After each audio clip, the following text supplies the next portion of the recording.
Hello and welcome to another podcast. This is loads of strikers. And initially it was going to be some strikers, but when I actually looked at it, there are loads of strikers out there that we could look at. Now, this is probably the last one of these that I'll do because I've done right back, done left back, centre back, defensive midfield, and wingers. And this is kind of the last position that we need to concern ourselves with. Certainly in the short term, we have lots of number 8s, and I just don't see us signing a number 10, like a pure number 10. Speaking of number 10s, I should have included Florian Wirtz in the wingers discussion, because he could definitely play off the left, because he does play off the left quite a lot. So should have included him. And I did leave out Jamie Gittins, but it's the price. I just can't get there at that price. I don't think we will. I don't think we'll pay that type of money for him, talented and all as he is. And so if you've heard that one and you wondered why they weren't there, that's why he wasn't there. And I should have just included Wirtz, even though he's not a winger. He is a 10. He does play quite a bit as a winger, and he could play as a winger for us, tucked in off the left as a winger 10 hybrid, with the powerful overlapping fullback heading past him up the line. Anyway, strikers. So, what I've done is I've got a list of potential starters, and then I've got a list of backups, because in my view, we should be selling Darwin because it just hasn't worked. And we should be selling Jota because he's 28. He's got 2 years left on his deal. He can't stay fit, and he's had a flat-out bad season. So I think we should be looking to move both of them on and bring in 2 strikers. So we'll start with the starters. And I've got 12. Now, they're not all good enough to start right now, so I've broken them into 4 tiers. Tier 1 is the elite of the elite. Tier 2 is the absolutely good enough to walk in and start day 1, but maybe not elite caliber. Tier 3 is players I think could be elite and could start probably straight away, but do also need to develop a little bit. And tier 4 is these are very talented, these could become starters, but there's a lot of development needed. So that's the tiers. So we'll start with tier 1, and it's fairly obvious who's in this tier. Alexander Isak, 25 years of age, proven in the Premier League to be one of the best strikers around. We all know it's very unlikely, given the price, given the fact that we've got so much else to do, that it's unlikely we could commit what Newcastle would want. There's also the bigger factor of Newcastle flat out just don't want to sell. So, we know it's very unlikely, but we also know the club really like him. So he had to be on this list. Another player we know the club really like is Julian Alvarez. 25, turns 26 next January. Only just moved to Atleti last summer, but we were in for him last summer. He wanted the move, and City just wouldn't deal with us without being silly. So he ends up going to Atleti. Atleti do have some financial issues, so it may well be that they would sell for a profit. Now, there's a lot of bizarre numbers that get thrown around with Alvarez. Atleti paid somewhere in the region of 64 million for him, plus add-ons. People always quote the figure with add-ons to try and make out that they would want insane money for him now. I think 90 million probably gets it done. None of those add-ons will have kicked in. Atleti are not winning the Champions League. They're very unlikely to win La Liga.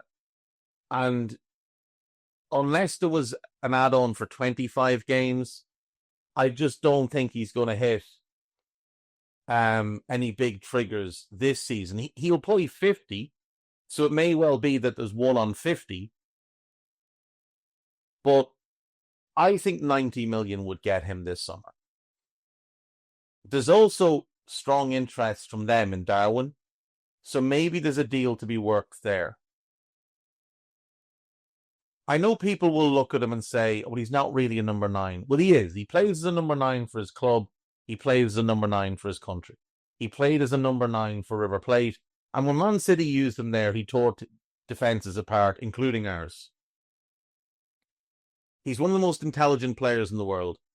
He's one of the most selfless players in the world. And he's a production machine. 24 goals this season, 19 last year, 17 the year before, 18 and half a season the year before that with River Plate, 24 the year before that. And he's frequently double figures for assists as well. A production machine. At club level, he plays with Griezmann. At international level, he plays with Lionel Messi. Two players that share a lot of similar traits with Mo Salah. If you wanted to move to a two-man forward line, Julian Alvarez is the best player that you could possibly buy to put next to Mo. But even in the 4-2-3-1, this would work well.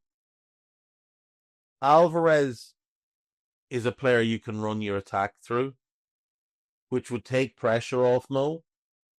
So it will give us more options. Julian Alvarez absolutely is someone we should try and buy this summer. The other elite option out there is Victor Osimhen. Now, he's 26. He'll turn 27 in December.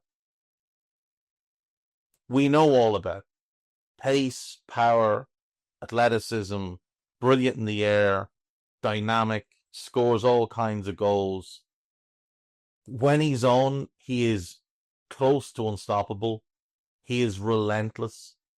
He's obviously in a weird situation this year where he's playing on loan at Galatasaray. Scored 28 goals in 32 games, so the production is still there. He was incredible in the title-winning season for Napoli. Last season, not quite as good, but still scored 17 goals. We know we liked him at Lille, and we know we tried to get him in January, but it was too complicated to do. Victor Osimhen, from a price point of view, 60 million buyout is a bargain. An absolute bargain. The question will be wages. The question will be what wages is he on? But there's not a chance Galatasaray are paying him 300 or 400 grand a week. So if he's willing to take a little bit less money, then maybe that's a deal we can do. It seems a lot of Premier League clubs have been scared off him. Not really sure why. Maybe it's him not having the interest in them more than the other way around. You look at the other clubs that have been linked, Chelsea, United. I mean, United are not an attractive proposition for anybody. Chelsea, they probably could have Champions League for next season, but they're not ready to win anything. I know a lot of people get scared with the injury history with Victor Osimhen, but when you look at it, it's not as bad as people make it out to be. And here's why. So, the biggest injuries of his career were the shoulder injuries that he had back in 17-18 and 21-22. He had that surgically fixed in the summer of 2021. And it's never been an issue since. Never been an issue since. That cost him 32 games of his career across 3 different injuries. Outside of that, a meniscus issue back in 16-17. Again, that might not be anything you need to worry about. We'll see. Coronavirus, not something to worry about. A bang on the head, not something to worry about. Then you move forward to when he was at Napoli and things did get, a little bit worrisome with some of the injury issues. The biggest issue he had at Napoli was a broken cheekbone, which again is not a recurring injury. He did have 2 hamstring issues. They caused him a month at a time, but that's it. A month at a time. Other than that, it's largely been like a game here, a game there for like rest or muscle fatigue. Or at the end of last season, he didn't want to go on international duty. So he's tagged as having missed 4 games. The same thing early this season. He didn't want to go on international duty. So he's tagged as having missed 4 games. But his injury record is not as bad as you would think it is. Like in the last 8 years, you're really only looking at those 2 hamstring injuries as something that might reoccur, but they weren't significant injuries because he was back 5 weeks the second time and a month the first time. So it's not like he's missing 3 months at a go with these issues, like Saka just did. Reds, it's Jack here, and that was a clip from one of Anfield Index's audio podcasts. If you have enjoyed the video, make sure you do like, share and subscribe to keep up to date on all things LFC. We record around 100 audio podcasts every month, with our shows featuring match-going fans, top journalists, professional analysts and even Liverpool legends along the way. With the great Dane himself, Jan Molby, joining us every single week. If you want to listen to all our podcasts for free, head over to AnfieldIndex.com/podcasts. Our audio shows are available wherever you get your podcasts. Just search Anfield Index. Or if you prefer to listen to all our podcasts in full and without any ads, why not head over to AI Pro today to check it out now at AnfieldIndexPro.com. If you want to get involved in the great growing community of Liverpool fans, check out the Anfield Index Discord. The link is in the description. Do get involved with that from Reds around every corner of the globe. For now, Reds, hope you enjoyed this video.